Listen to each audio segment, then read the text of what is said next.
Hello everyone. मेरा नाम काजल गुप्ता है। मैंने इस साल आरआरबी पीओ एंड क्लर्क दोनों में ही सिलेक्शन लिया है।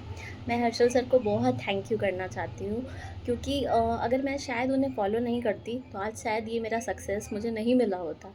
क्योंकि पहले मैं किसी और टीचर को फॉलो करती थी क्वांट्स के लिए, बट कुछ प्लेटफॉर्म्स बंद होने के कारण और उनका कंटेंट्स नहीं आने के कारण मैं प्रैक्टिस नहीं कर पा रही थी। मैंने 2023 में आईबीपीएस पीओ मेंस दिया था, लेकिन उस समय उनका कंटेंट अवेलेबल नहीं था। तब मुझे अचानक से यूट्यूब पे सर्च करने पे पता चला कि एक टीचर है जो 7 दिन में आईबीपीएस पीओ मेंस के लिए तैयारी करवा रहे हैं। मैंने उनसे ही प्रैक्टिस किया और 7 दिनों में ही मुझे बहुत इम्प्रूवमेंट फ़ील हुआ। मुझे ऐसा लगा कि ये कंटेंट की ज़रूरत तो मुझे बहुत पहले ही से थी। शायद अगर ये कंटेंट मुझे पहले मिला होता तो मैं आज शायद जल्दी सिलेक्शन ले चुकी होती। पर फिर भी उस साल मेरा सिलेक्शन नहीं हुआ, मैं 0.5 से रुक गई थी। बट मेरा उस साल क्वांट्स में बहुत अच्छा मार्क्स आया था। फिर 2024 में मैंने हर्षल सर को ब्लाइंडली फॉलो किया। मैंने पहले उनकी यूट्यूब की क्लासेस की, बट कभी कभी मुझे उनके कॉन्सेप्ट में थोड़ा दिक्कत आता था, क्योंकि मैंने उनकी ज़ीरो टू इन्फिनिटी क्लासेस नहीं की थी। मुझे अरिथमेटिक नहीं आता था बिल्कुल। मैं जो भी आता था बस थोड़ा बहुत उसे अप्लाई करके बना लेती थी।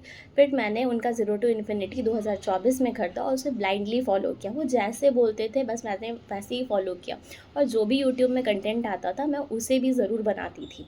और अगर आप पूछे कि मैं रिवाइज़ कैसे करती थी, तो मैं क्या करती थी कि उनके क्वेश्चन को पॉज़ करती थी और फिर उनके क्वेश्चंस बनाती थी जैसे भी बनता था मुझसे। उसके बाद मैं क्या करती थी कि जो क्वेश्चन मुझसे पहली बार नहीं बना होता था, जिसका सॉल्यूशन मैंने सर के वीडियो से देखा होता था, मैं उसका स्क्रीनशॉट ले लेती थी और फिर उसे एक फ़ोल्डर बना के सेव कर लेती थी। और मैं कोशिश करती थी कि जब नेक्स्ट डे मैं कोई दूसरा वीडियो देखूँ तो मैं उसे रिवाइज़ कर लूँ।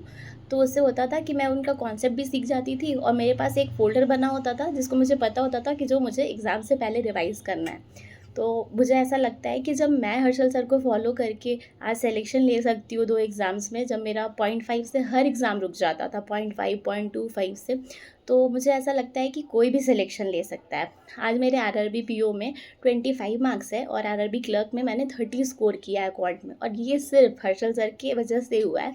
तो थैंक यू हर्षल सर। और मुझे ऐसा लगता है कि मेरी कंसिस्टेंसी ने ही मुझे आज सिलेक्शन दिलवाया है, और अगर हर्षल सर शायद नहीं होते तो मेरा क्वांट्स कभी इम्प्रूव नहीं होता।